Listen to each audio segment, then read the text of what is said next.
À quelques kilomètres des sites qui font la beauté d'Athènes, un camp de réfugiés improvisé. Des migrants afghans se sont réunis pour honorer la mémoire de l'un des leurs. Après avoir été rapatrié dans sa ville en Afghanistan, le jeune homme a été tué par des combattants talibans. On s'est rassemblés ici ce soir pour pleurer sa mort. On voulait se retrouver tous ensemble et rendre hommage à tous ceux qui sont tombés en martyrs. Une prière pour les victimes des violences en Afghanistan, pourtant considéré comme un pays qui n'est plus en guerre par la communauté internationale.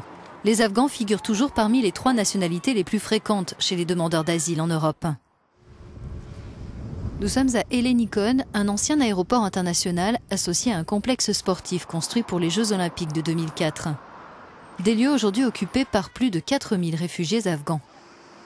Ils ont très peu de perspectives d'avenir avec les règles européennes en matière d'asile, en dehors du rapatriement volontaire. Et depuis l'entrée en vigueur de l'accord entre l'Union européenne et Ankara, ils risquent d'être renvoyés en Turquie. Taza, veuve et mère de 6 enfants, nous raconte avoir vécu pendant 10 ans en Iran après être partie d'Afghanistan où elle vivait dans la peur. Les talibans passaient de maison en maison, ils prenaient les femmes et les filles pour les déshonorer. Taza est arrivée en Grèce avec sa famille en avril, mais en raison d'obstacles bureaucratiques et de longs délais, elle n'a pas encore pu demander l'asile. Sans argent et avec plusieurs bouches à nourrir, elle a finalement décidé de faire une demande de retour volontaire, malgré la situation sur place. On ne peut pas vivre en Afghanistan, c'est la guerre tout le temps, les enfants ont peur, j'ai peur. Je n'ai pas de tuteur légal ou quelqu'un dont on pourrait dépendre pour vivre.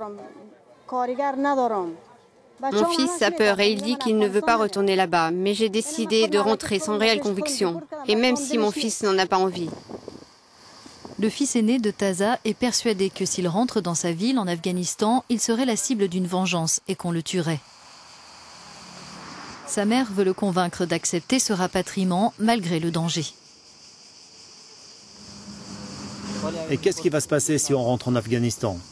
La vie est très dure en Afghanistan. Tu peux me croire, j'ai été là-bas et je sais comment c'est. En Iran aussi ? C'est difficile. Taza et sa famille ont perdu leur statut de réfugiés en Iran quand ils ont quitté le pays il y a 4 mois. Y retourner est impossible. Le soir, nous retrouvons Taza et ses enfants dans le centre d'Athènes. On leur a dit que le programme de retour volontaire mis en place par l'Organisation internationale pour les migrations leur permettra de rejoindre Kaboul, une ville qu'elle estime sûre. Ils se demandent comment ils vont revenir chez eux, dans la province de Barlan, dans le nord du pays, où la rébellion des talibans fait rage. Je me demande vraiment si je vais arriver jusque là-bas, si je serai tué ou pas. Youssouf est lui aussi originaire d'Afghanistan, de la région de Kaboul. 13 ans qu'il se construit une vie à Athènes. Mais comme de nombreux migrants afghans ici, sa demande d'asile a été plusieurs fois rejetée. Il fait part de sa frustration à un ami afghan qui, lui, a obtenu l'asile. Je ne comprends pas ce qui se passe avec ma demande d'asile. Tu as appris le grec ? Bien sûr, je parle grec. Si ce n'était pas le cas, comment je ferais pour travailler ? Et tu as des amis grecs ? Bien sûr, j'ai des amis grecs. Youssouf risque l'expulsion, une issue qu'il n'aurait pas pu envisager quand il a quitté son pays. C'était juste après le déploiement des forces de l'OTAN en 2003.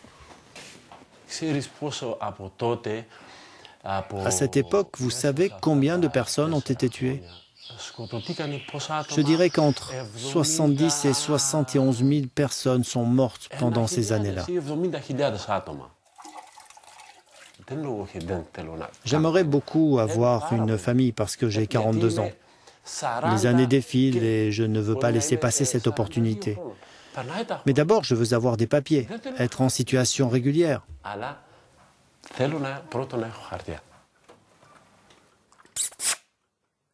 Allez, viens, Manouli. Viens. Youssouf devrait être prochainement fixé sur sa demande d'asile après un dernier recours. Il craint d'être obligé de rentrer dans un pays qui n'est plus le sien. Je ne peux absolument pas retourner en Afghanistan. Pourquoi ? Parce que c'est l'anarchie totale là-bas. Les lois n'existent que pour ces gens du Parlement. pour ceux qui sont au pouvoir, qui sont protégés par des hommes armés, qui ont des voitures avec des armes. Le reste de la population ne peut pas vivre en sécurité là-bas.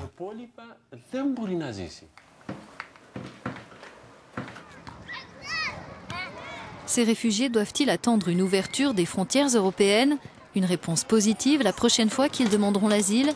Faut-il qu'ils rentrent dans leur pays sans aucun soutien et après l'avoir quitté pendant une si longue période? Les autorités n'ayant pas de réponse à leur apporter, ils risquent bien de rester longtemps dans ces limbes grecques.